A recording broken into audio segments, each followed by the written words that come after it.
नमस्कार दोस्तों, आज हम जानेंगे कि साल 2025 में शारदीय नवरात्रि कब से शुरू है और कब समाप्त होगी। नवरात्रि, अष्टमी, नवमी, दशहरा पारण कब है, कलश या घट स्थापना मुहूर्त, कलश स्थापना विधि और नवरात्रि व्रत के नियम क्या है। तो चलिए जानते हैं।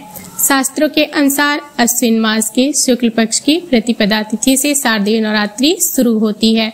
नवरात्रि के पहले दिन घट स्थापना के बाद 9 दिनों तक माँ दुर्गा के 9 रूपों का पूजन किया जाता है। माँ दुर्गा के 9 रूपों की पूजा से साधक को सुख समृद्धि प्राप्त होती है।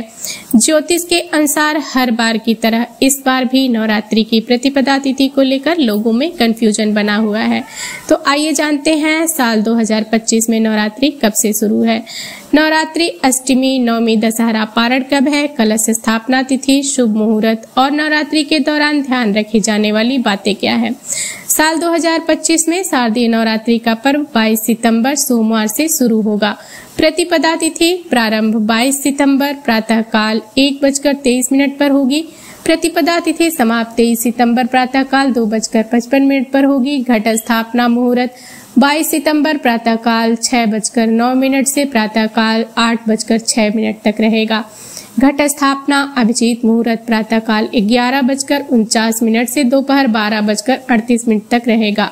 दुर्गा अष्टमी 30 सितंबर मंगलवार को है। दुर्गा नवमी 1 अक्टूबर बुधवार को है। नवरात्रि पारणा दशहरा 2 अक्टूबर गुरुवार को है। और आगे इसी के साथ हम जानेंगे कलश स्थापना विधि। तो चलिए जानते हैं।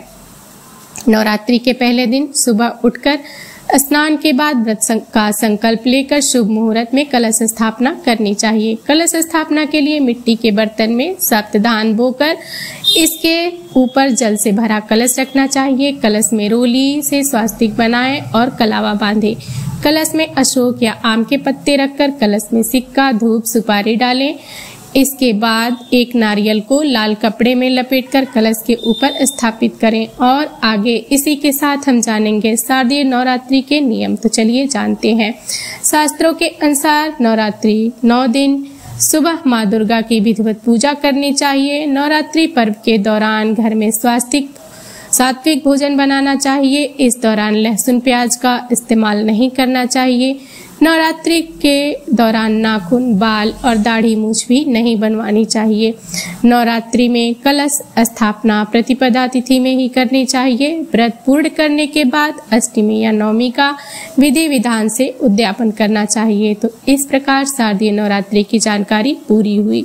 यदि जानकारी अच्छी लगी हो तो वीडियो को लाइक, शेयर और सब्सक्राइब जरूर करिएगा।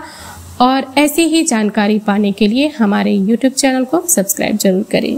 तो मिलते हैं अगले वीडियो में। धन्यवाद।